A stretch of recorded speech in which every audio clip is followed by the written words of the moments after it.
ஞானச்சாரலை விரும்பி கேட்டு சிறந்த கருத்துக்களை பதிவிடும் நண்பர்கள், பார்வையாளர்கள் அனைவருக்கும் எங்களின் சேனலின் சார்பாக மனமார்ந்த நன்றிகள். இது உங்களுக்கு பிடித்திருக்கும் பட்சத்தில் இதை பலருக்கும் ஷேர் அண்ட் சப்ஸ்கிரைப் செய்தால் இந்த கருத்துக்கள் பலருக்கும் சென்றடைய உதவியாக இருக்கும். நன்றி.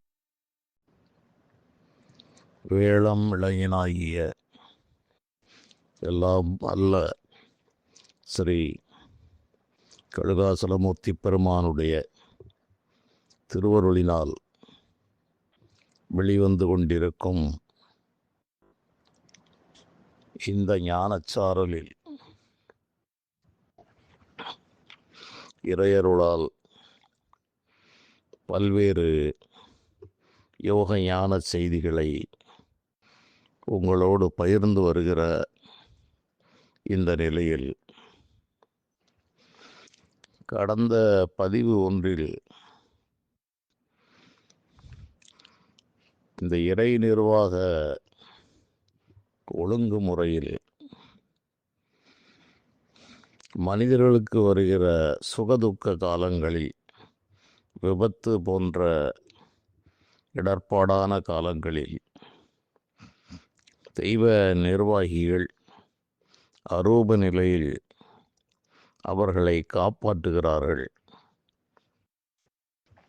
அதற்கான சம்பவங்களும் அதிகமாக இருக்கிறது என்று நான் குறிப்பிட்டதாக எனக்கு நினைவு. பொதுவாக மனித மனம், இதையும் நான் முன்பே கூறியிருந்தாலும் மீண்டும் கூறுகிறேன், மனித மனதினுடைய எண்ண போக்கு எவ்வாறு இருக்கிறது என்றால், அநேக செயல்களை தன்னுடைய செயல்கள் என்று பிரித்து வைத்திருக்கிறது. சில செயல்களை மட்டும் அது தற்செயல் அல்லது இறைவனுடைய செயல்,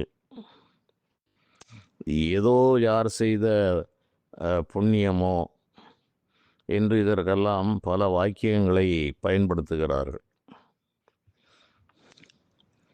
சிறு வயதில் படிக்காத பல பெண்மணிகள் இந்த ஊரிலே நடந்த கதைகளை எல்லாம் பற்றி பேசும்போது, ஒரு மனிதன் துன்பத்திலிருந்து தப்பிவிட்டான், விபத்திலிருந்து, கண்டங்களில் இருந்து தப்பினான், நோய் கண்டம் வந்து எப்படியோ உயிர் பிழைத்தான் என்ற செய்திகளை பேசிக்கொண்டிருக்கும்போது, யார் செய்த பூச்சாரமோ பிழைத்து கொண்டான் என்று அடிக்கடி சொல்வார்கள்.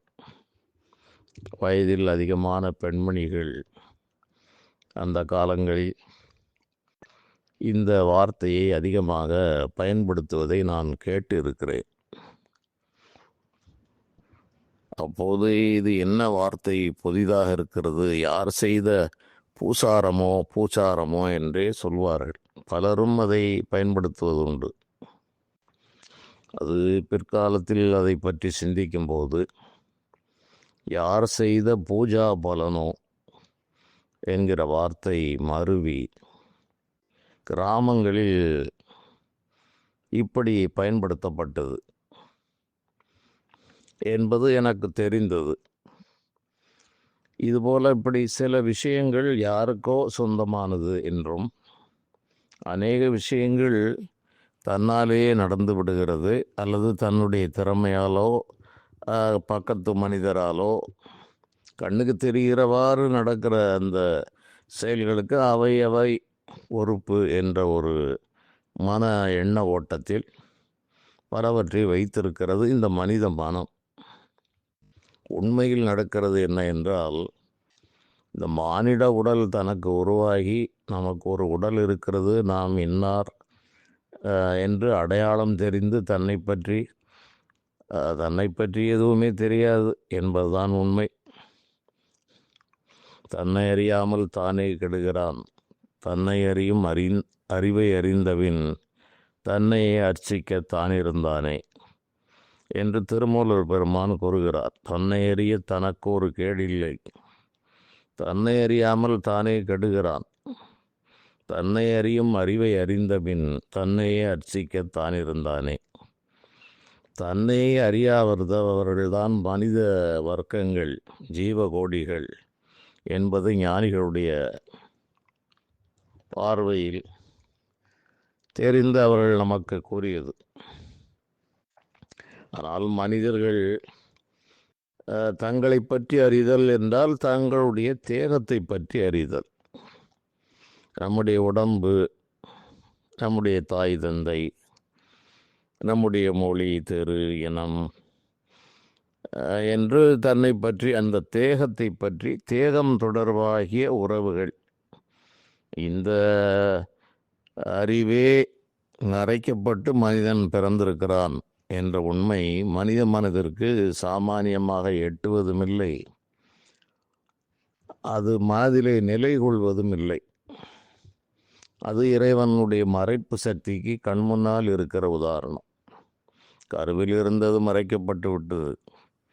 2-3 வயது வரையிலும் மானாபிமான உணர்வுகள் இல்லாமல் இருந்ததும் மறைக்கப்பட்டு விட்டது. ஆனால் இது யூகத்தால் அனைவரும் அறிய முடிந்த ஒரு செய்தி. கண்முன்னால் குழந்தைகள் பிறக்கிறது, தன்னுடைய தேக போதமே இல்லாமல் இருக்கிறது என்பது அனைவருக்கும் தெரிகிறது. நாமும் அதுபோல்தான் இருந்திருப்போம். தத்தி நடந்து தளர்நடையிட்டு தத்தடியிட்டு தடுமாறி என்று கூறுவார்கள். தளர்நடையிட்டு தத்தடியிட்டு தடுமாறி விழுந்து விழுந்து எழுந்து மழலை சொற்பேசி, இப்படித்தான் எல்லா மனிதர்களும் வந்திருக்கிறார்கள். ஆனால் எந்த மனிதனுக்கும் இந்த ஒரு காலம் மனதிலே வருவதே இல்லை. ஒரு மனிதன் 40 வயதில் இருக்கிறான் என்றால் இந்த 40 வயதில் அவனுக்கு என்ன அனுபவம் இருக்கிறது, அறிவு இருக்கிறது. இது போலவே தான் எப்போதும் இருந்தது போல ஒரு மன உணர்வு. அதுவே 60 வயது ஆகிறான் என்றால் இந்த 60 வயதில் இருக்கிற மனநிலை, பக்குவங்கள், இது எப்போதும் இது இவனிடம் இருந்தது போன்ற ஒரு மாயை. ஒரு 80 வயதிற்குள் பல சாதனைகளை சாதித்து பல நூல்களை எழுதி பலவிதமான பட்டங்களை எல்லாம் பெற்று பெயரும் புகழும் அடைந்த போது என்றும் இதே நிலையில் தான் இருப்பது போன்ற மாய உணர்வு, மயக்க உணர்வு. இப்படித்தான் மனிதனுடைய நிலை இருக்கிறது. ஆக இவன் தன்னை அறியப் போவது என்பது மிக மிக அரிதானது, குதிரை கொம்பான விஷயம். அதற்கான முயற்சிகள் எதுவுமே எடுக்கப்படவில்லை. வந்த சந்தையில் வேலை செய்கிறான், கொடுத்த வேலையை செய்கிறான். அது ஓள்வினையால் தூண்டப்பட்டு செய்கிறான். அந்த செய்கிற செயல்களை செய்து முடிப்பதற்கு பலவிதமான அரூப சக்திகள் இவனுக்கு உதவுகிறது என்கிற ஒன்று உணராமலே செய்கிறான். எல்லாம் நம்முடைய திறமையில் நடந்து விட்டது, நம்முடைய கடின உழைப்பால் நடந்தது. கடின உழைப்பால் நடந்தது என்பது உண்மை, தீவிர முயற்சியால் நடந்தது என்பது உண்மை. அந்த கடின உழைப்பு, தீவிர முயற்சி, மாறாத எண்ணம், இவற்றை உள்ளிருந்து தூண்டுவது எது என்பதை சிந்திக்க வேண்டும். எண்ணிய எண்ணங்களெல்லாம் அனைவருக்கும் ஈடேறுவதில்லை. எண்ணிய எண்ணியாங்கு எய்துவ எண்ணியர் தெண்ணியராகத் தெரின் என்று வள்ளுவர் பெருமான் கூறுகிறார். அது அந்த எண்ணம் மிக வலிமையாக இருக்க வேண்டும். அதற்கு இறைவனுடைய அருள் வேண்டும் என்பது அங்கு மறைவாக சொல்லப்பட்ட உண்மை. எல்லோருக்கும் எண்ணங்கள் இருக்கலாம், ஆசைகள் இருக்கலாம். அவை அத்தனையும் நடைமுறைக்கு வந்து விடுமா என்றால் அந்த பிறவியில் எது வர வேண்டுமோ வரும்.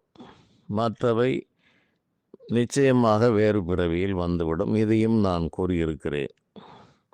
அதைப்போல செயல்களை மனிதர்களே பலவிதமாக பிரித்து வைத்துக் கொள்கிறார்கள். ஆனால் அவர்கள் நினைப்பது தான் அனைத்தையும் தெரிந்து வைத்திருக்கிறோம், நம்மை பற்றி நாம் நன்றாக தெரிந்திருக்கிறோம், உலகத்தை பற்றி நன்றாக அறிந்திருக்கிறோம், பொது அறிவு என்று உலக வரைபடம் முழுவதும் அந்தந்த நாடுகள் எங்கே இருக்கிறது, என்ன நடக்கிறது, அங்குள்ள கலாச்சாரங்கள், அங்குள்ள அரசு முறைகள், வாழ்வு முறைகள் என்று இவற்றையெல்லாம் சேகரித்து வைத்திருப்பது என்பதும் நம் நாட்டில் நடந்து கொண்டிருக்கிற பல விஷயங்களை பற்றிய விஷயங்களை சேகரித்து வைப்பது, மருத்துவம் சார்ந்த விஷயங்களை சேகரிப்பது, ஆன்மீகத்தில் சிலவற்றை சேகரிப்பது, உடல் நலம் சார்ந்த பிரச்சனைகளை சேகரித்து வைப்பது, அரசியல் சார்ந்த பல பிரச்சனைகளை அறிவை சேர்த்து வைப்பது என்று இந்த மானிடரில் செய்கிற காரியங்கள் அனைத்தும் தன்னை அறியும் செயலை தவிர அனைத்து செயல்களும் நடக்கும் விதமாக இறைவன் இவர்களை வைத்திருக்கிறார். இவர்கள் எப்போதாவது பல பிறவிகள் கழிந்த பிறகுதான் இந்த தற்செயல் என்பதே ஒரு வேதாந்தத்தில் ஒரு சூட்சுமமான வார்த்தை. இந்த தான் என்பது இறைவனை எப்போதும் சுட்டி சொல்லக்கூடிய ஒரு வார்த்தை. அந்த தான் அவருடைய செயல் என்பதுதான் தற்செயல் என்று அந்த நெடில் கொரிலாகி தற்செயல் என்று வந்தது. இப்போது என்ன விஷயம் என்றால், அனைத்து செயல்களுமே இறைவனுடைய ரூப அரூப நிலைகளில் தான் நடக்கிறது. உருவாய் அருவாய் உளதாய் இலதாய் என்று அருணகிரி பெருமான் கூறுகிறார்.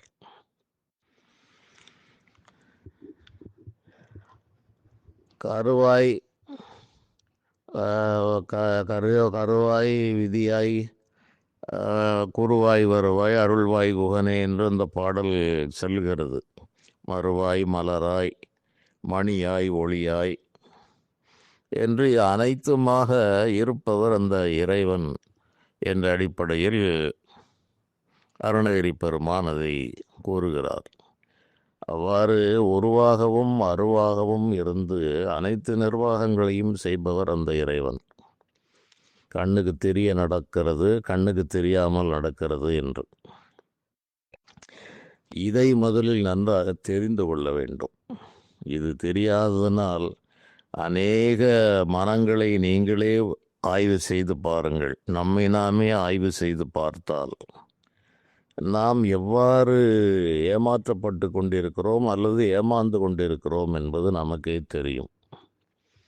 பலவற்றை நாமே நம்முடைய பக்கத்தில் நம்முடைய பாகத்தில் வைத்து கொள்ளுவோம். இவையெல்லாம் நம்மால் நடந்தது, சிலவை அவரால் நடந்தது, இவையரால் நடந்தது. சில விஷயங்கள் அரிதாக நடக்கும்போது ஏதோ தற்செயல் அல்லது ஈசன் செயல், பை த காட்ஸ் கிரேஸ் என்றெல்லாம் இப்படி பல விதங்களில் அதற்கு ஒரு பெயரை வைத்து நாம் சொல்கிறோம். உண்மை என்ன என்றால், அனைத்து செயல்களிலும் இந்த இறை ஆற்றலே இந்த மனிதனை கருவிலிருந்து காப்பாற்றுகிறது. மானிட உடல் அன்னமய கோஷம் போனது பிறகு ஆவி நிலையிலும் அந்த இறையருள் இவனை காப்பாற்றுகிறது. அதன் பிறகு நெடுங்காலம் பல லோகங்களில் இருந்த பிறகு வேறு வடிவெடுத்து வருகின்ற போதும் அந்த இறையருள் இவனை காப்பாற்றி கொண்டே இருக்கிறது. ஆக ஒருபோதும் இறையருள், அந்த இறைவன் இந்த ஜீவனை விட்டு நீங்கியதே இல்லை. இந்த நிலையில் விபத்து கண்டங்களில் கண்ணுக்கு தெரியாத சக்திகள் செயல்படுவது என்பது ஒரு நுட்பமான பார்வை உடையவர்களுக்கு, இறை நிர்வாகத்தை ஓரளவு புரிந்து கொண்டவர்களுக்கு மிக நன்றாகவே விளங்கும். தற்போதைய தென்காசி மாவட்டம், பழைய திருநெல்வேலி மாவட்டம், தென்காசி மாவட்டம், குற்றாலம், செங்கோட்டை அனைவரும் அறிந்த ஒரு இடம். அந்த செங்கோட்டையிலிருந்து சிறிது தொலைவில் திருமலை குமாரசாமி கோயில் என்ற ஒரு மலை கோயில் இருக்கிறது, முருகப்பெருமானுடைய கோயில்.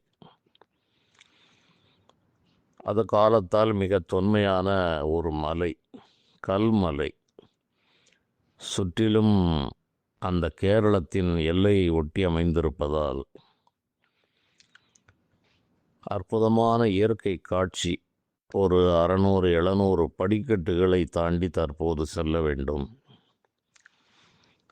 மேலே உயரத்தில் சென்றவுடன் அளவில்லாத காற்று, மிக சுகமான காற்று. பாதி மலை ஏறும்போதே அந்த மேற்கு தொடர்ச்சி மலையின் காற்று அப்படியே அள்ளி கொண்டு வரும். இந்த புறம் அச்சன் கோயில் என்று சபரிமலை கோயிலின் ஒரு பிரதான கோயில். அங்கிருந்து குளிர்ந்த காற்று அங்கிருந்து வீசும். மேற்கிலிருந்து ஆரியங்காவு கணவாய் அந்த கேரளத்து காற்று, குளிர் காற்றுகள் வீசும். ஆண்டு முழுவதும் அந்த மலையில் ஒரு சுகமான காற்றும் இதமான இயற்கை சூழ்நிலையும் இன்றளவும் இருக்கிறது. அப்படிப்பட்ட ஒரு ரம்யமான இடம். அந்த இடத்தில் ஓர் ஆலயம் நெடுங்காலங்களுக்கு முன்பே அமையப்பெற்று இன்று மிக சிறப்பாக இருக்கிறது. தென்பழனி என்று சொல்வதில் கழுகுமலையை தென்பழனி என்று கூறுவார்கள். அதிலிருந்து இதுவும் ஒரு 40-50 கிலோமீட்டர் தொலைவில் தான் இருக்கிறது என்ற காரணத்தால் இதற்கும் தென்பழனி என்று சொல்வது உண்டு. பழனி என்பது மையமாக இருக்கிறது திண்டுக்கல்லுக்கு அருகே. அதன் பிறகு சில நூற்றாண்டுகளுக்கு முன்பாக சென்னையில் வடபழனி என்று ஒரு ஆலயம் உருவாகி இன்றது மிக சிறப்பாகவே போய்கொண்டிருக்கிறது. அதற்கு முந்தைய காலங்களில் பழனி என்ற அந்த வையாபுரி என்ற ஊர், அந்த பழனிக்கு வையாபுரி என்று ஒரு பெயர், வையாபுரிக்கு இறைவன் என்று ஒரு பெயர், சித்தன் வாழ்வு என்று ஒரு பெயர். இப்படி மனிதர்கள் அந்த இறைவன் எங்கும் இருந்தாலும் சிறப்பாக இருக்கும் ஆலயத்திற்கு மனதிற்கு இதம் தரும் வார்த்தைகளாலும் அந்த காரண காரியத்தோடும் பல பெயர்களை வைத்து அழைத்து மகிழ்கிறார்கள். அதில் ஒரு மகிழ்ச்சி, ஒரு ஆனந்தம். சித்தநாதன் என்று அந்த முருகப்பெருமானை அழைக்கிறார். அந்த இறைவனும் இது போன்ற அந்த மனிதர்கள் பண்பட்டு அழைப்பதை விரும்புகிறார். தங்களுடைய குழந்தைகளோ பேரன் குழந்தைகளோ அந்த மழலை சொற்களாலோ அல்லது வளர்ந்த பிறகு உரிமையோடு அவர்களிடம் பேசும்போது பயன்படுத்துகிற வார்த்தைகளை கண்டு அந்த பெற்றோர்கள், அந்த தாத்தா பாட்டிகள் எல்லாம் எப்படி மகிழ்கிறார்களோ அதுபோல் இந்த இறைவன் அவருக்கு அதில் ஒரு மகிழ்ச்சியும் ஆனந்தமும் ஏற்படுகிறது. இது பக்தி நெறியில் சென்ற அனைவரும் இதை பற்றி நன்றாக அறிவார்கள். அடியார்கள் அனைவரும் இந்த ஒரு வழியை பின்பற்றித்தான் அந்த இறைவனை எப்போதும் துதித்தே அவர்கள் சகல அனுகிரகங்களையும் பெற்றுவிட்டார்கள். அவர்கள் காடு கரைகள் செல்லவில்லை, கடினமான யோக முறைகளை செய்யவில்லை. இந்த பக்தி என்ற அன்பு என்ற ஒரு சரணாகதி, அன்பு, பக்தி, தெளிவான உள்ளம், உண்மையான உள்ளம், கள்ளம் கபடம் சூதுவாது அற்று இருத்தல், இதுபோன்ற உயர்ந்த பண்புகளால் அந்த இறையருளை பரிபூர்ணமாக அடைந்தார்கள். அந்த நிலையில் இந்த திருமலை குமாரசாமி கோயில் நீண்ட காலங்களுக்கு முன்பு உருவான வரலாறு. அது கேரள பகுதியாகவும் தமிழ்நாட்டின் ஒரு பகுதியாகவும் கலந்திருந்த காலங்கள். அந்த காலங்களில் வடகரைப்பாளையம் என்று எங்களுடைய மூதாதையர்கள் அங்கம் வகித்த சொக்கம்பட்டி சிற்றரசு, சொக்கம்பட்டி ஜமீன், அந்த சிற்றரசனுடைய அரசர்களில் அந்த மூதாதையர்கள்தான் இந்த ஆலயத்தை முருகப்பெருமான் கனவில் வந்து ஒரு ஆற்று ஓடையில் அந்த விக்கிரகம் இருப்பதாகவும் அதை இந்த மலை மேல் எடுத்து நீ ஒரு ஆலயமாக நிர்மாணம் செய் என்று உத்தரவிட்டதாகவும், அதை போலவே அப்போது இருந்த சிற்றரசர்கள் அந்த மலைக்கு செல்வது அவ்வளவு எளிதான வேலை அல்ல. படிக்கட்டுகள், பாதைகள் என்று எந்த ஒழுங்கும் இருக்காது. செங்குத்தான மலை. அந்த மலை கீழே இவர்கள் இறைவனுடைய உத்தரவை நிறைவேற்றும் விதமாக இந்த விக்கிரகம் போய் பார்த்திருக்கிறார்கள். அந்த மணலிலே புதையுண்டு இருந்தது. அதை எடுத்தார்கள்.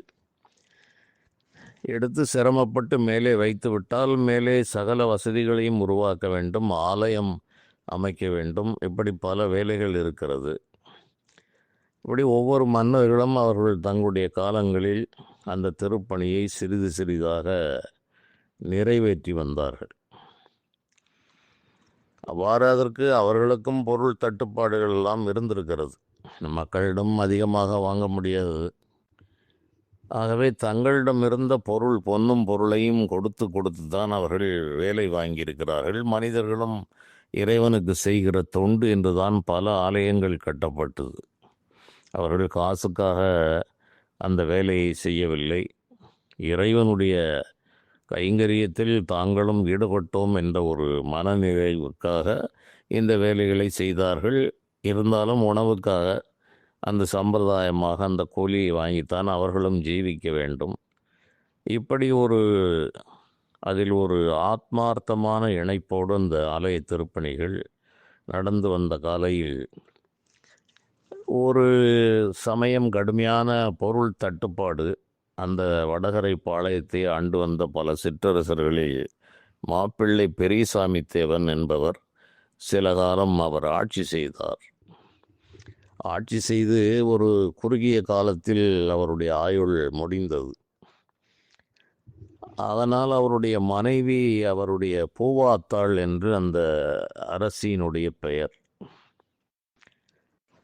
அந்த அரசி தன்னிடமிருந்த அளவிலாத அந்த தங்க வைர பலவிதமான நகைகளை அனைத்தையும் செலவு செய்து அந்த ஆலய நிர்மாணத்திற்கு உதவினார் என்பது வரலாற்று குறிப்பு. இந்த நிலையில் அந்த ஆலயத்திலே ஒரு தெப்பக்குளமும் வெட்டிவிட்டார்கள். மலையிலே ஒரு ஆலயம் அமைத்து கல் மண்டபங்களை கட்டி ஆலயம் அமைத்து அதில் ஒரு தெப்பக்குளத்தையும் வெட்டி சிறப்பாக அந்த மலை மேற்பகுதி சற்று விசாலமாக இருந்ததால் ஆலயத்தை சுற்றி மலை மேலே அந்த வெளிப்பிரகாரம் சுற்றுவது என்று படிக்கட்டுகள் இயன்ற வரையில் அதற்கு பழனி போலவே 2 படிக்கட்டுகள், பழைய படிக்கட்டு என்பது செங்குத்தாக இருக்கும், அதற்கு அருகே இருப்பது சற்று விசாலமாக அதிகமான படிகளோடு எளிதில் கொஞ்சம் ஏறலாம் என்ற அமைப்பில் 2 பாதைகள் இருக்கிறது. இந்த பாதைகள், படிக்கட்டுகள் போன்ற இந்த வேலைகளை அருகே பக்கத்தில் உள்ள நெடுவயல் என்ற ஊரில் சிவகாமி என்ற ஒரு பெண்மணி, அவர் பிறக்கும்போதே இறையருளோடு பிறந்தவர். பின்னாளில் அவரை சிவகாமி பரதேசியார் என்று அழைத்தார்கள். அவர் திருமணமே செய்து கொள்ளாமல் இந்த முருகப்பெருமானுடைய சேவையிலே தன்னுடைய வாழ்க்கையை கழித்தார் என்பது அவருடைய சரித்திர குறிப்பு, வாழ்க்கை குறிப்பு.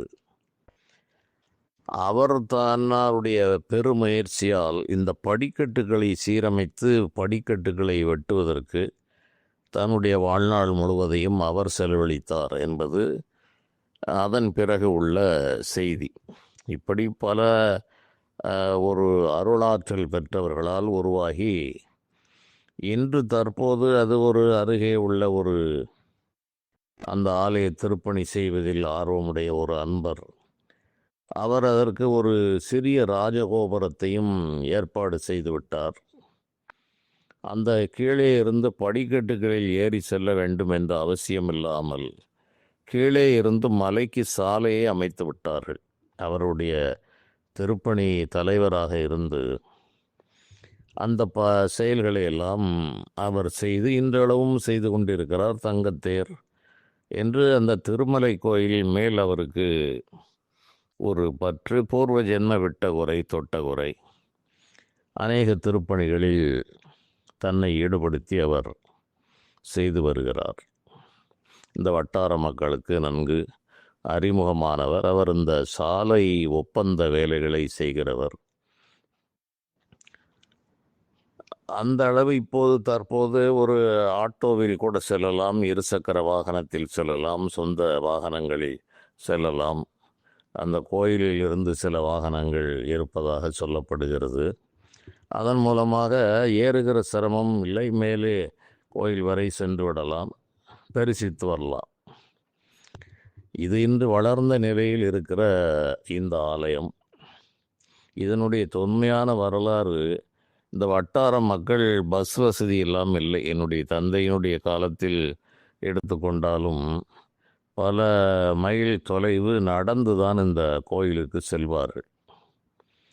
நடந்து சென்று அங்கேயே மலையிலே அங்கங்கே தங்கி கார்த்திகை, செவ்வாய்க்கிழமை, சஷ்டி நாள்கள் போன்ற நாள்களில் இருந்து அங்கே இருக்கிற உணவை சமைத்து உண்பதற்கான வசதிகளும் அங்கு இருந்தது. அவ்வாறு இருந்து அங்கு ஆலயத்தில் தரப்படுகிற பிரசாதங்களை சாப்பிட்டு உணவுக்கு ஒரு பிரதான முக்கியத்துவம் கொடுக்காத நிலையில் அவர்கள் இந்த வழிபாடுகளை செய்திருக்கிறார்கள். அவ்வாறு செய்கின்ற போது சில அரிய சம்பவங்களை என்னுடைய தந்தை கூற நான் கேள்விப்பட்டிருக்கிறேன். அங்கே ஒரு பக்தர் அளவிலாத பக்தியின் வெளிப்பாடாக தன்னுடைய நாவை அறுத்து வைத்து விட்டார் என்று என்னுடைய தந்தை ஒரு சம்பவத்தை கூறினார். ஒரு இலையில் தன்னுடைய நாவில் ஒரு பகுதி முன்பகுதியை வெட்டி அந்த இலையில் வைத்துவிட்டு,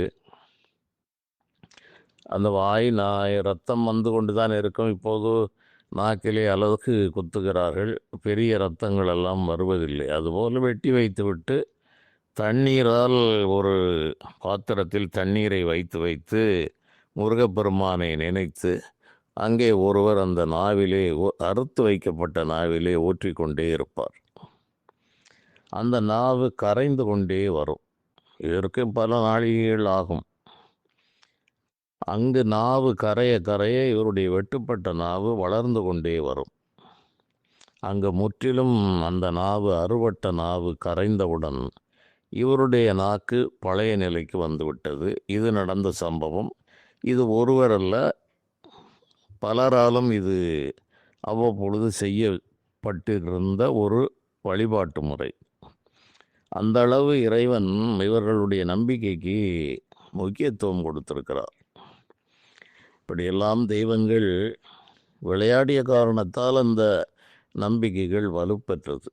பொது நம்பிக்கைகள் குறைந்து விட்ட காரணத்தால் இறைவன் நீயே விளையாடு என்று மனிதனுக்கு வேறு வழிகளை காட்டியிருக்கிறார்.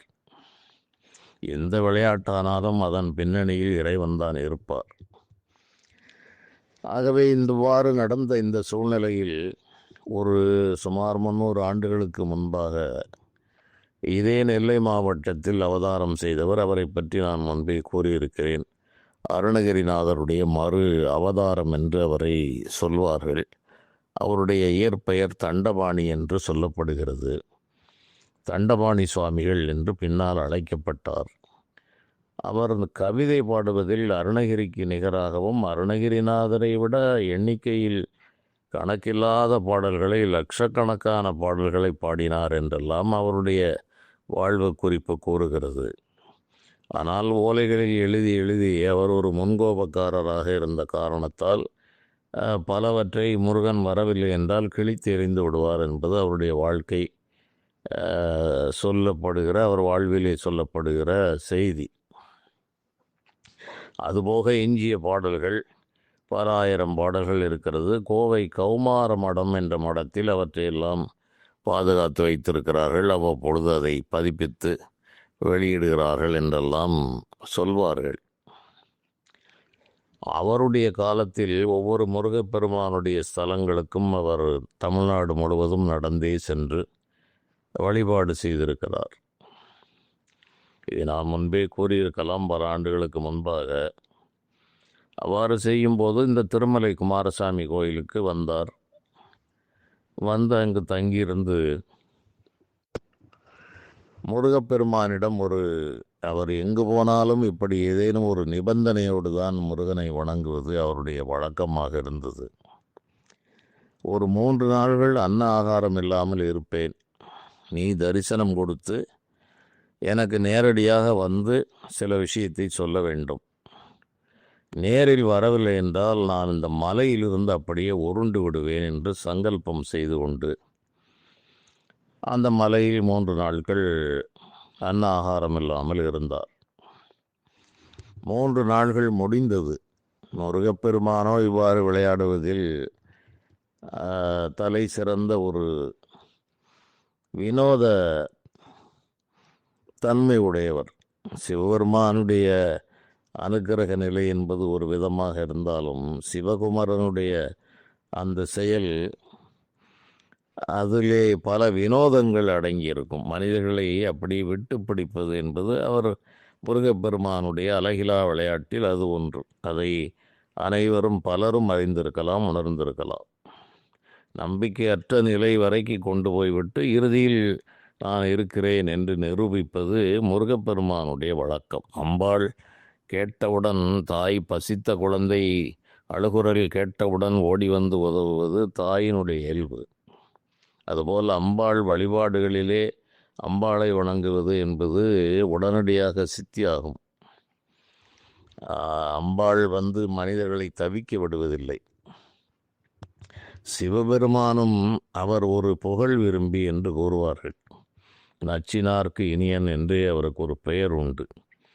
அவர் சுடலை பொடியை பூசி புலித்தோலை கட்டி யானை போர்வை போர்த்தி பாம்புகளை அணிந்து மண்டை ஓட்டுகளை மாலையாக போட்டுக்கொண்டு ஒன்றுக்கும் உதவாமல் தெரிகிற நிலையில் இருக்கும் ஒரு சூழ்நிலையில் அவரை முற்றிலும் நீதான் கதி என்று அவருக்கு புகழ் மாலை சூட்டிவிட்டால் உடனே மனம் இறங்கி விடுவார்.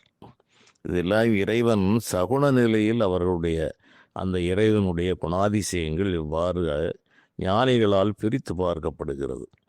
தெய்வம் ஒன்றுதான். அது சகுன நிலை வரும்போது அதற்கு ஒரு விளையாட்டு. தங்களுடைய குழந்தைகளிடம் பெற்றோர்கள் எப்படி விளையாடி மகிழ்கிறார்களோ அதுபோல் அந்த இறைவன் இவ்வாறு மகிழ்ந்து விளையாடுகிறார் தங்களுடைய அடியார்களிடம்.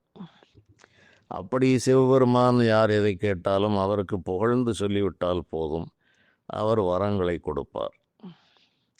அவர் கொடுத்து அதில் சிக்கல் உருவான நிலைகளை கிருஷ்ண பரமாத்மா தான் சரி செய்ய வேண்டும். இவர் வரத்தை கொடுத்து விட்டு இருந்து விடுவார். தங்கையை மனம் முடித்து கொடுத்த காரணத்தால் அந்த பொறுப்பெல்லாம் கிருஷ்ண பரமாத்மாவுக்கு, ஸ்ரீமன் நாராயணனுக்கு. அவருக்கு அந்த பொறுப்புகள் வருகிறது.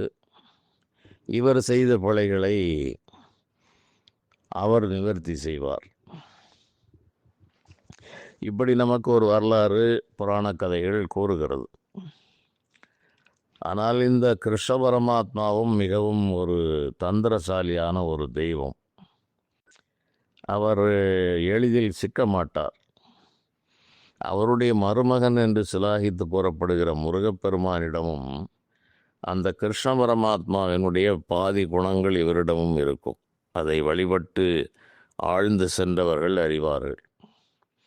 நம்பிக்கை இழக்கும் நிலையில் வந்து கை கொடுப்பார். அது இந்த முருகப்பெருமானுக்கு ஒரு விளையாட்டு. அந்த நிலையில் 3 நாட்கள் கடந்தது. இறைவன் வரவில்லை என்றால் இவரும் வாக்கு நாணயம் தவறாத உறுதியான சங்கல்பமுடையவர். ஆகவே இவர் அந்த சங்கல்பித்தபடி அந்த மலையிலிருந்து உருண்டு விட்டார். அது பல அடி உயரமானது. 300 அடிக்கும் மேலான உயரமுடையது. 400 அடி உயரங்களுக்கு தாராளமாக இருக்கும். அந்த மலையில் வடதிசையில் தலை வைத்து மரளி திசை கால் நீட்டி உடலை அந்த திருமலையின் உச்சியின் நின்று உருட்டி விட்டேன். விடலையிடும் தேங்காய் போல் வேறுபட்டு சிதறாமல் மடமடன கொண்டு அங்கோர் மண்தரையில் விட்டதுவே என்று மேலிருந்து உருண்டால் அப்படியே சல்லி சல்லியாக அந்த உடல் நொறுங்கி ஓடிவிடும். அவ்வளவு கரடு முரடான மலை. இந்த மலையின் பின்பக்கமாக உருள்கிறார். அந்த நிலையில் நான் உருண்டேன். விடலையிடும் தேங்காய் போல் வேறுபட்டு சிதறாமல். அந்த விடலைக்காய் என்று போடுவார்கள், சிதறுகாய் என்று சொல்வார்கள் வடக்கே. இங்கே தெற்கு பகுதியில் விடலை என்று ஒரு பெயர். அந்த விடலைக்காய் விநாயகருக்கு தெய்வங்களுக்கு உடைக்கும்போது அது சில்லு சில்லாக உடைந்து நொறுங்கும்.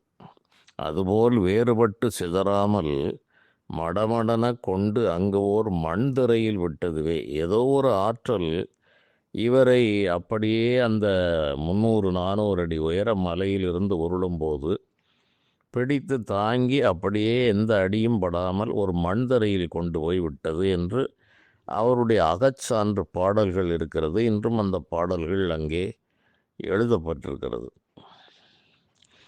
அவ்வாறு சரி, முருகப்பெருமானுடைய செயல் என்று அதை விட்டு அகன்ற போது சில சின்ன சிராய்ப்புகள் இருந்தது. ஒரு குறத்தி போன்ற ஒரு வேடமிட்டு ஒரு அதே வள்ளி நாச்சியார் வந்து சில பச்சிலைகளை கொடுத்து இதை போடப்பா சரியாக விடும் என்று சொன்னதாகவும் அவருடைய வரலாறு கூறுகிறது. கடந்த பதிவில் ஒரு விபத்தில் ஒரு குழந்தைகள் பிழைக்கிறது என்றெல்லாம் நான் கூறியிருந்தேன். இதுபோல அரூபமாக இருந்து பல நிலைகளில் இந்த ஊனுடலை காப்பது என்பது இறை நிர்வாகம்தான். அது நாம் அறிந்து செய்தால் நம்முடைய கவனத்திற்கு வருகிறது. அநேக விஷயங்கள் நாம் அறியாமலே அது நிகழ்ந்து கொண்டுதான் இருக்கிறது. அப்படிப்பட்ட நிலையில் இந்த ஆலயங்களில் பலர் தங்களுடைய இந்த ஆலயமல்ல, எந்த ஆலயமாக இருந்தாலும் இறையனாய் நம்பிக்கையோடு சார்ந்து வழிபட்டால் ஒரு சாதாரண சின்ன ஆலயங்களிலும் அந்த இறைவன் அந்த கோரிக்கையை ஏற்கிறார். இங்குதான் கோரிக்கையை ஏற்பேன், அங்குதான் கோரிக்கையை ஏற்பேன் என்றெல்லாம் இறைவனுடைய நிர்வாகத்திலும் இறைவனுடைய அருள் ஆட்சியிலும் எந்த சட்டதிட்டங்களும் இல்லை. ஒன்றுக்கும் வழியில்லாதவன் வெட்ட வெளியில் நின்று கொண்டு இறைவா என்னை காப்பாற்று என்றால் அப்போதும் காப்பாற்றுகிறார். ஆகவேதான் இவனோடு தான் அவர் இருக்கிறார். எங்கோ இருந்தால் அவர் வர வேண்டும். இங்கேயே இருக்கிற காரணத்தால் அழைப்பது எப்போது இவன் அழைக்கிறானா, அழைக்காவிட்டாலும் அவர்தான் காப்பாற்றுகிறார். அந்த அழைத்தால் இன்னும் மகிழ்ந்து அவருக்கு அந்த செயலை செய்கிறார். காரணம் என்ன என்றால் அதையும் நான் முன்பே கூறியிருக்கிறேன். எல்லாம் வாசுதேவன் என்று அறிந்தவனை மகாத்மா என்று கிருஷ்ண பரமாத்மா கூறுகிறார். அதுபோலவே தான் சகுன நிலையில் தெய்வங்கள் மகிழ்ச்சி அடைகிறன. அதற்கு விருப்பெல்லாம் இல்லை. ஆனால் இருப்பது போன்ற ஒரு பாவனையை காட்டுகிறார்கள். மகிழ்கிறது போல சில நேரங்களில் அவர் தண்டிப்பதற்காக சினமும் கொள்வதற்கு வாய்ப்புகள் உண்டு. அதை அனுபவ ரீதியாக உணர முடியும். அந்த சினத்தால் இந்த மனிதன் மேலும் உயர்வானை தவிர இவன் கீழ்நிலைக்கு செல்ல மாட்டான். அதனால் தான் பல அசுரர்களை முருகப்பெருமானோ மற்ற தெய்வங்களோ வதம் செய்தது என்றால் வதம் என்பது அங்கு நடக்காது. அவருடைய அசுர குணங்கள் மாற்றப்பட்டு அவர்களை உயர்த்துகின்ற உயர்ந்த செயல், அவர்களுக்கு அருள் ஆட்சி செய்து அவர்களை மேம்படுத்துகிற செயல்தான் இந்த வதம் என்று சொல்லப்படுகிறது. இதையும் நன்றாக புரிந்து கொள்ள வேண்டும். இறைவன் வதைக்க வேண்டும் என்றால் அதற்கு இவ்வளவு பிரயாசையெல்லாம் தேவையில்லை. வேலால் வதைக்கிறார் என்று வேல் என்பது ஞானமயம். அசுரத்தன்மைகள் இருள் நிலையில் ஏற்படுகிறது. எல்லா மனிதர்களிடம் இருக்கிறது. அசுர குணங்கள் எல்லா நிலைகளிலும் மனிதர்களோடு இருந்து கொண்டுதான் இருக்கும். அந்த அசுர குணங்கள் இருள் என்றால் ஒளி வந்தால் இருள் அகலும். ஆகவே ஞான பிரகாசமாகி அந்த வேல் வரும் பொழுது அந்த இருள் அகலுகிறது. அதுவே அசுரவதம் என்று சொல்லப்பட்டிருக்கிறது. மானிடர்களுக்கு ஏற்படுகிற துன்பங்களையும் அது அந்த வேல் என்பது அந்த நிலையில் ஒரு ஆயுதமாக மாறி இவனுக்கு ஒரு கவசமாக மாறி காப்பாற்றுகிறது. அது பல வடிவுகளை எடுக்கும், பல நிலைகளுக்கு தக்கவாறு தன்னை மாற்றிக்கொள்ளும் என்று அதனுடைய வேலை தன்மையை புரிந்து அதை அணுக வேண்டும். அதுதான் இறை நிர்வாக ரகசியங்கள் என்று நான் கூறுவது. ஒரு விதி ஒரே விதி என்றெல்லாம் வைக்க முடியாது. ஒரே கருவி ஒரே பொருள் பல வேலைகளை செய்யும். அது அருளவும் செய்யும், அழிக்கவும் செய்யும், ஆக்கவும் செய்யும், காக்கவும் செய்யும் என்று பல நிலைகள் உண்டு. இவ்வாறு அந்த ஆலயத்தில் பல அனுபவங்கள் எனக்கும் உண்டு.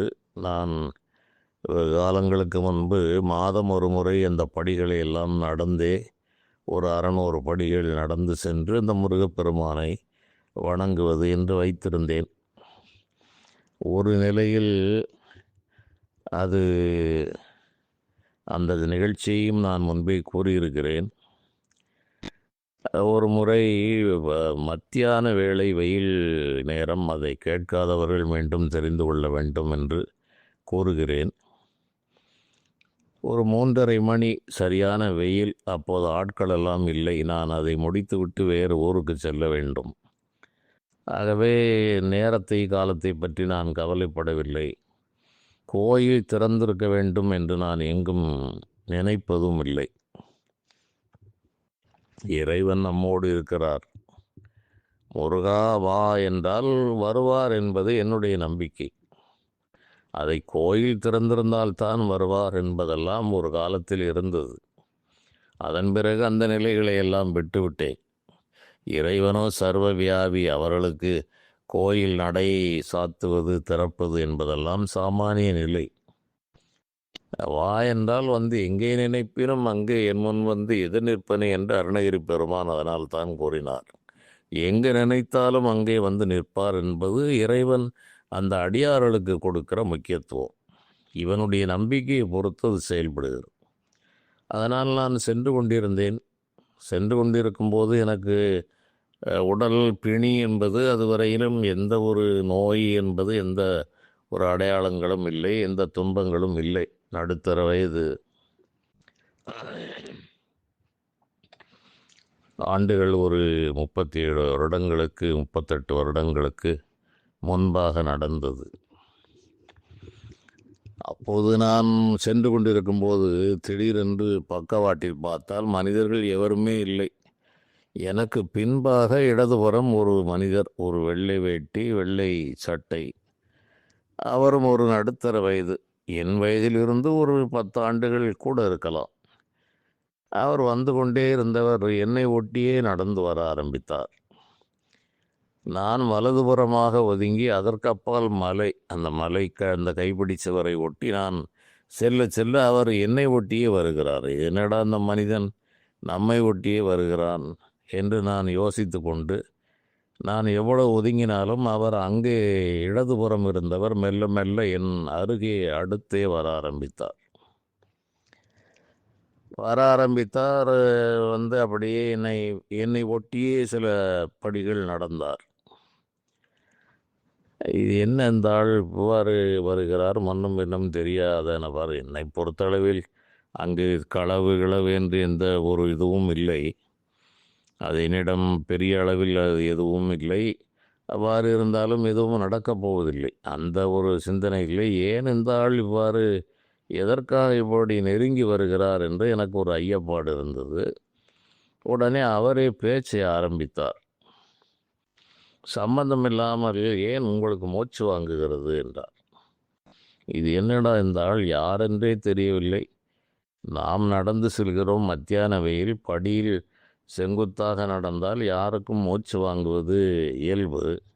இவர் இவ்வாறு சொல்கிறாரே என்று நான் யோசித்தேன். என்ன சம்பந்தமில்லாமல் இப்படி யாரென்று தெரியாமல் கேட்கிறாரே.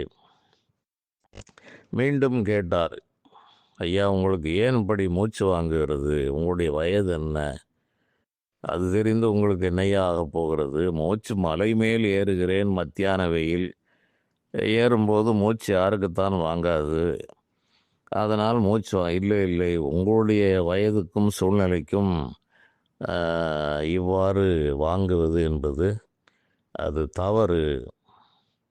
சரி, அதற்கு நான் இப்போது என்னையா செய்ய வேண்டும்? நீங்கள் உடனடியாக மருத்துவரை போய் பாருங்கள். மருத்துவரை இதுவரை நான் எதற்குமே பார்த்ததில்லையா, எனக்கு எந்த நோயும் வந்ததில்லை. அவ்வாறு வந்தால் முருகப்பெருமானே அதற்கு வைத்தியம் செய்வார் என்றேன். இல்லை நான் சொன்னேன் என்று நீங்கள் ஊருக்கு சென்றவுடன் உடனடியாக ஒரு டாக்டரிடம் செல்லுங்கள் என்று கூறினார். என்னடா ஒரு புது பிரச்சனையாக இருக்கிறது என்று நான் நினைத்தேன். சரி ஐயா, செல்கிறேன். இல்லை, மறந்து விட்டு விடாதீர்கள், உங்களுக்கு இதயத்தில் ஏதோ ஒரு பிரச்சனை இருக்கிறது. ஆகவே நீங்கள் அவசியம் நான் சொன்னேன் என்று உடனே உங்களுடைய ஐயா, நான் இருப்பது ஒரு கிராமத்தில், அங்கு பெரிய மருத்துவர்கள் எல்லாம் கிடையாது. இல்லை, நீங்கள் வேறு பெரிய ஊருக்கு செல்லுங்கள், ஒரு மருத்துவரிடம் போய் காட்டுங்கள் என்று சொன்னார். சரி ஐயா, நீங்கள் என்ன என்மேல் யாரென்றே தெரியாது, உங்களுடைய ஆலோசனைக்கு நன்றி. யாரென்றே தெரியாமல் இப்படியெல்லாம் சொல்லுகிறீர்களே, உங்களுடைய பெயர் என்ன என்றேன். என்னுடைய பெயர் முருகேசன் என்று கூறினார். அவ்வளவுதான். அதுவரை நெருங்கி வந்தவர் இந்த செய்தியை கூறிவிட்டு என்னை தாண்டி வேக வேகமாக நடக்க ஆரம்பித்தார். சற்று நேரத்தில் விரைவாக நடந்து மறைந்தார். எனக்கும் எனக்கும் சற்று மூச்சு வாங்கி கொண்டுதான் இருந்தது. சில காலமாகவே அந்த தொல்லை இருந்தது. நான் அவற்றை சரி, மலையேறுகிறோம், நடந்து செல்லும் போதும் கூட அந்த உபாதைகள் இருந்தது. ஆனால் நான் அதை லட்சியம் செய்யவில்லை. சரி, இவ்வளவு தூரம் சொல்லுகிறேன் என்றார். முருகேசன் பேரை கேட்டால் முருகேசன் என்கிறார். பின்னர் அந்த நபரை நான் பார்க்கவே முடியவில்லை. அதனால் நான் ஓரிரு தினங்களில் எனக்கு வேண்டிய ஒரு மருத்துவன், அவன் என்னோடு பள்ளியில் ஒரு 2-3 ஆண்டுகள் பின்னால் படித்தவன், அவனிடம் கேட்டேன். அவன் பக்கத்து பெரிய ஊரிலே அப்போது இந்த இசிஜி வசதிக்கு மேல் எந்த வசதியும் கிடையாது. இரத்த பரிசோதனை செய்வார்கள். இசிஜி என்பதுதான் இருப்பதிலே உயர்ந்த அந்த பரிசோதனை கருவி. அதற்கு மேல் எதுவுமே இல்லை. அந்த டாக்டர் பார்த்தார். இதில் என்ன வேடிக்கை என்றால், என்னை அனுப்பியவர் டாக்டர் பெயர் சுப்பிரமணியன். அங்கு அனுப்பப்பட்டு நான் பார்க்க வேண்டிய டாக்டர் பெயர் ராமசுப்பிரமணியன். என்னை அனுப்பி வைத்தவர் முருகேசன். சரி, அவர் பார்த்தார். ரத்தத்தில் சற்று உங்களுக்கு சில குழப்பங்கள் இருக்கிறது, மூச்சு வாங்குகிறதா என்றெல்லாம் கேட்டார். ஆமாம், மூச்சு வாங்குகிறது என்று அவர் சில விஷயங்களை கேட்டுவிட்டு, இந்த இசிஜியில் ஏதோ ஒரு குறைபாடு இருப்பதாக அவர் அதில் அந்த குறிப்பை எழுதினார். நான் படித்து பார்த்தேன். அப்போது பெரிய மருத்துவ அறிவெல்லாம் எனக்கு இருக்கவில்லை. அந்த எழுதிய வரிகள் இன்றளவும் நினைவில் இருக்கிறது. இன்ஃபீரியர் வால் இஸ்கீமியா மே பாசிபிள் என்று அதில் அவர் பச்சை மையில் அந்த பரிந்துரை செய்த டாக்டருக்கு எழுதியிருக்கிறார். அந்த ரிப்போர்ட்டினுடைய அந்த குறிப்பு. அவர் அப்போது யுஎஸ் எல்லாம் போய் வந்தவர். அவர் எம்பிபிஎஸ் முடித்து எம்டி முடித்தவர். இந்த எம்டிக்கு மேல் டிஎம் என்ற படிப்பெல்லாம் அப்போது இல்லை. ஆகவே இவர் சந்தேகப்பட்டார். அதன் பிறகு பல காலங்கள் கழித்து அதை நான் தெரிந்து கொண்டேன். கீழே உள்ள ஒரு அறை சுருக்கமாக இருக்கிறது. அதை ஐஹெச்டி என்று மருத்துவத்துறையில் கூறுகிறார்கள். இஸ்கீமிக் ஹார்ட் டிசீஸ் என்று அதை கூறுகிறார்கள். அது இருக்கலாம் என்று சந்தேகப்படுகிறேன் என்று எழுதி அதற்கென்று ஒரு மாத்திரையை எழுதினார். என்னிடம் ஒரு இதாக கோரினார், இதை நீங்கள் உடனடியாக விட்டுவிடக்கூடாது என்றெல்லாம் அறிவுரை வழங்கினார். நான் சொல்லும் வரை மாத்திரையை நீங்கள் சாப்பிட வேண்டும், திடீரென்று விடக்கூடாது. எனக்கு இவையெல்லாம் ஏதோ ஒரு புதிய அனுபவமாக இருந்தது. நடக்கட்டும், என்னுடைய காலமும் அவ்வாறு தான் இருந்தது. இவற்றை நான் எதிர்பார்த்தே இருந்தேன். சரி, இப்படி எனக்கு நோய் வந்ததை பற்றியெல்லாம் நான் பெரிதாக நினைக்கவில்லை. விதி செய்கிற வேலையை நினைத்து நான் வியப்பட. மேலும் இது போன்ற செய்திகளை பார்க்கலாம். நன்றி.